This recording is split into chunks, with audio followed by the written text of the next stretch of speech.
people, welcome back to my channel. As you lot have all probably saw from that live stream earlier from Arsenal Football Club's official YouTube channel, you saw David Luiz and Willian introduce Gabriel, our new signing, our new centre-back. And to be honest, it wasn't the best kept secret. We all expected it to be done sooner than it has been, but when the announcement of this live stream was made and the thumbnail came out with Willian Luiz and a dark shadow, I think pretty much all the fan base that saw could put two and two together, and we got what we expected. Gabriel is a gunner. The less said about that announcement, the better. Obviously, I don't feel like them sort of announcements are for my generation. It was a bit cheesy, in my opinion, but we'll see how it goes. We'll see if it worked well. We'll see the reaction afterwards. Now, obviously, with Gabriel, like I said, it's not the best kept secret. And before I do get into it, One Football, as always, you can see they're sponsoring me and the channel. There's a link in the description box below. Make sure you go and download the One Football app using that link below. Keep up with all the news, headlines, follow your favourite team, Arsenal Football Club. And you know what? I've got subscribers from all over, Chelsea, United, couple Spurs ones in there as well, amongst other teams across Europe. So you can follow them all on that One Football app. Follow me on social media, Instagram, Twitter, Turkish LDN. And yeah, we'll get going. 22 years old, Gabriel Magalhaes. I think he's got a Dos Santos in there in the middle. Turning 23 in December, so still very young, still very raw. And the deal is about £27 million, 30 million euros. I think it rises to that amount after a few add-ons are triggered. Which they will be, considering it's a 5-year deal. Well, I think it's a 5-year deal.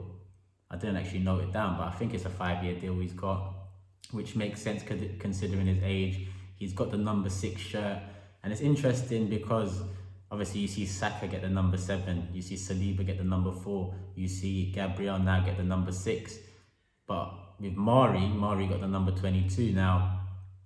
Whether that's an indication of the first team and who's going to be used more often than not, I hope it is. Obviously, numbers growing up for me was such a big thing, but especially at Arsenal Football Club, the way they've been given around willy-nilly, it just hasn't boded well for me, considering Gallas got the 10 after Bergkamp, Walcott ended up with a 14.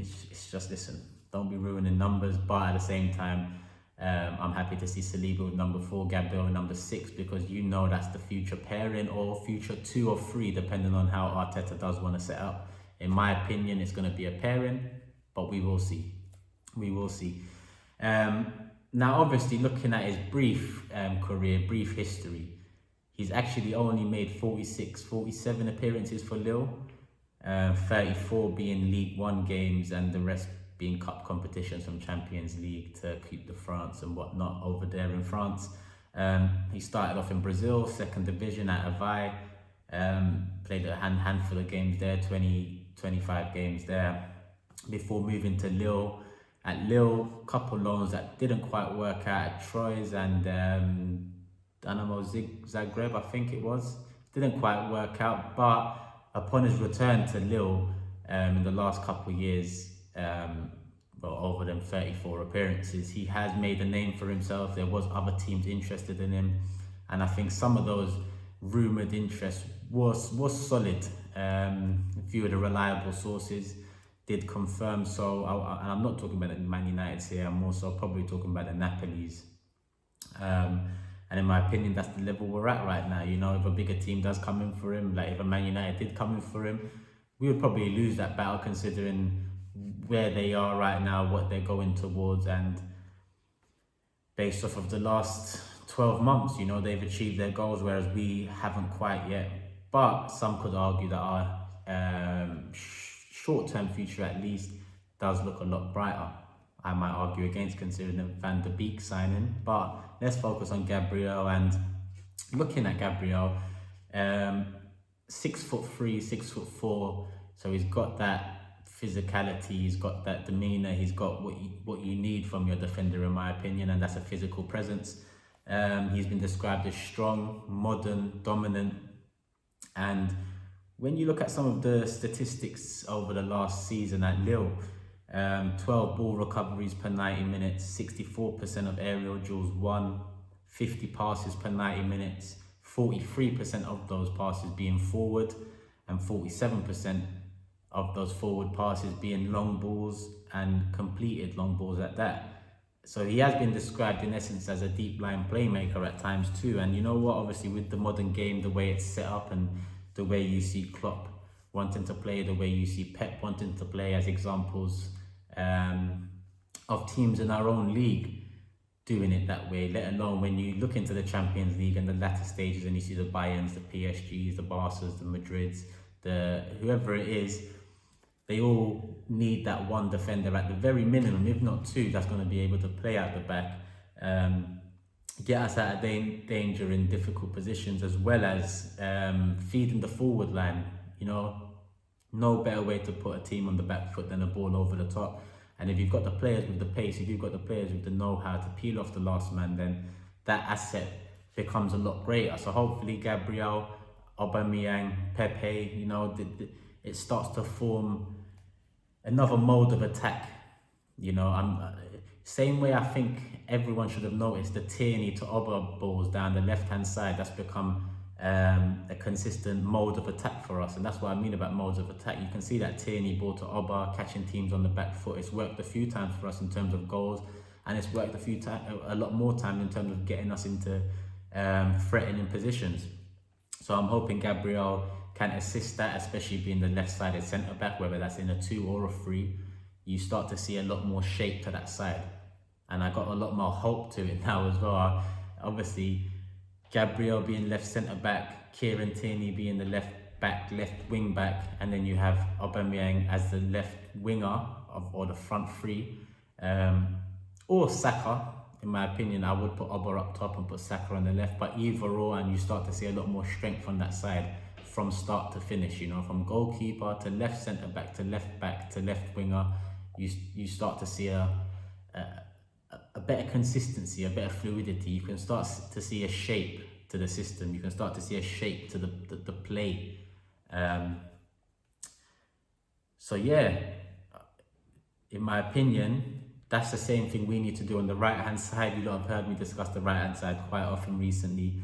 Maitland-Niles has come out saying his heart is at the club, he does want to stay, and if that is the case, then I would actually start him at right-back if we're not going to improve on that position. You know, at least let's start forming some consistency there as well. It'll probably be Bellerin, but at the same time, we can't be going into the season with 3 right-backs. That's a video for another day anyway. That's a video for another day. In terms of Gabriel, thanks to Sky Sports for these images. Obviously, you might have seen them before, you might not have, but looking here, you can see Gabriel's statistics for the League One 2019-20 season. Passes into the opposition half completed, first with 255. Forward passes, second with 578. Block shots, 6th with 18.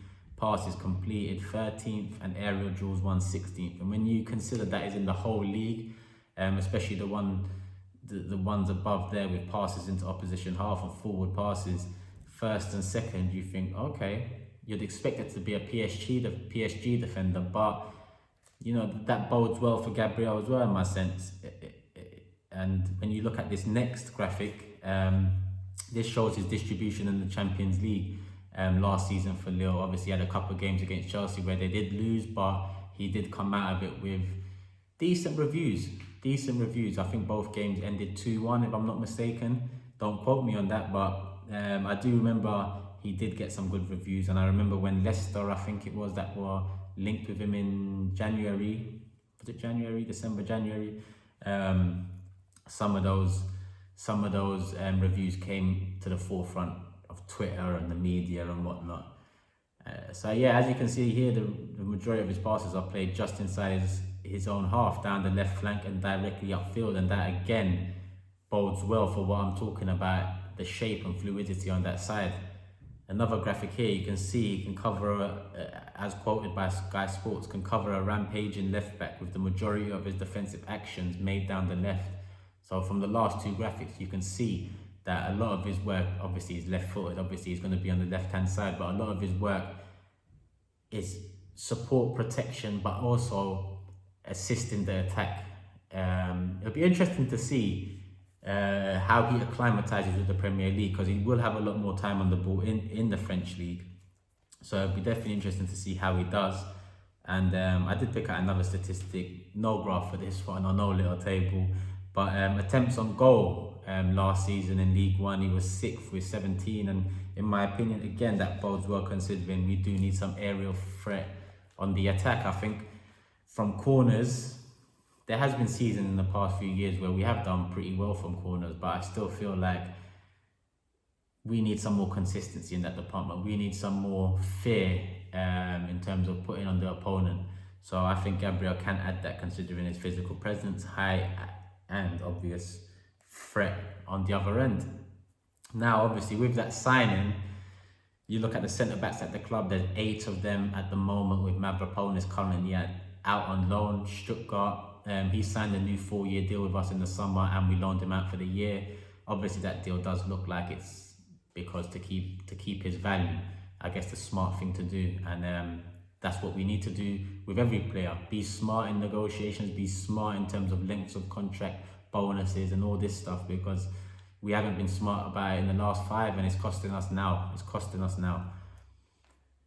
And what I've done with these 8 centre-backs that we've currently got on the books is I've tiered them.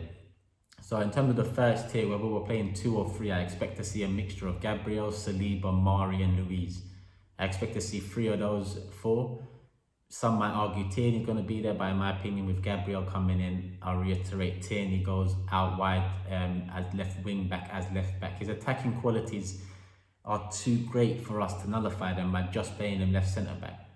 You know, he's got what it takes to be a very solid left back, left wing back in the modern game. So we need to utilise that, and I think we will be doing that with Gabriel coming in. So yeah, that'll be the first tier for me: Gabriel, Saliba, Mari and Luiz. Tierney can slot in there if need be. And then the tier below that, I'd put Holding and Chambers. Now obviously Holding started the Community Shield, and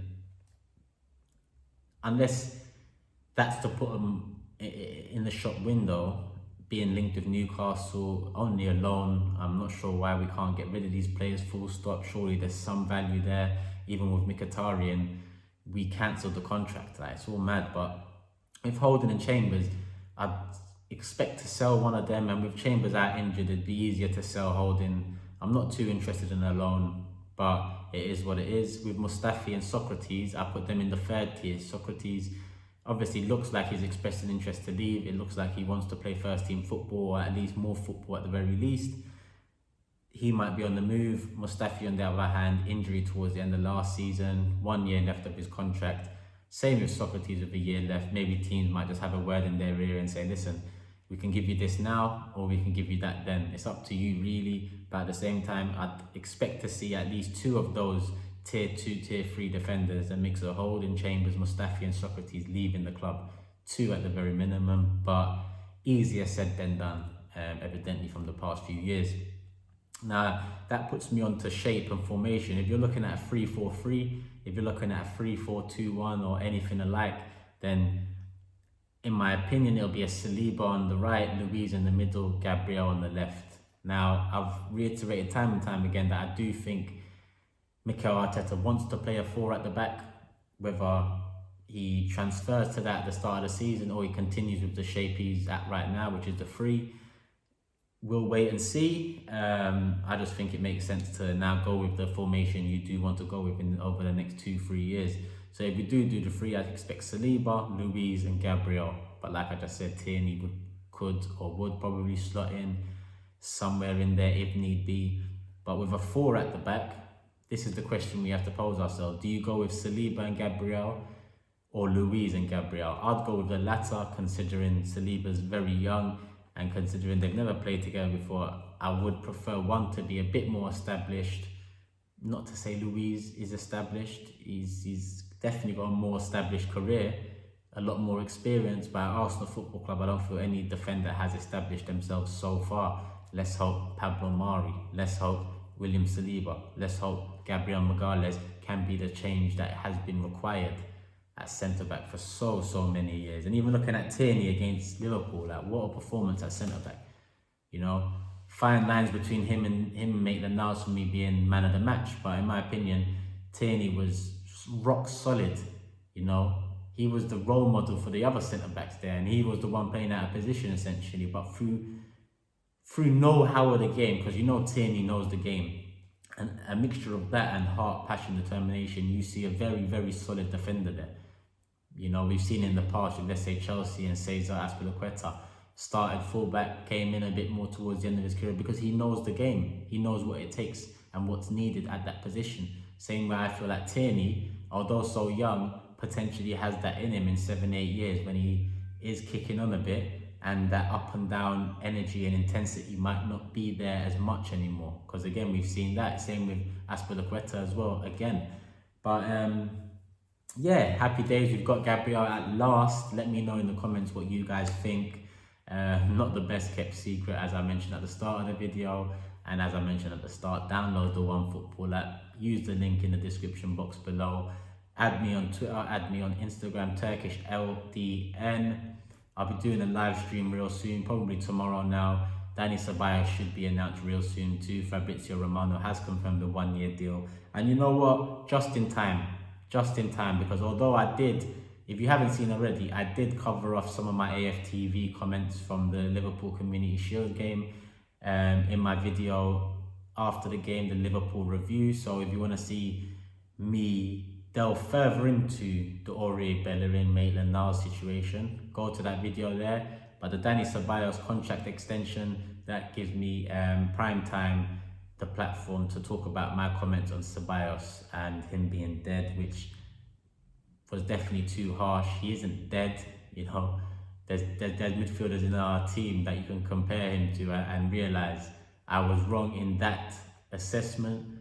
But obviously with a couple of Hennies, you know, the delivery can be skewed.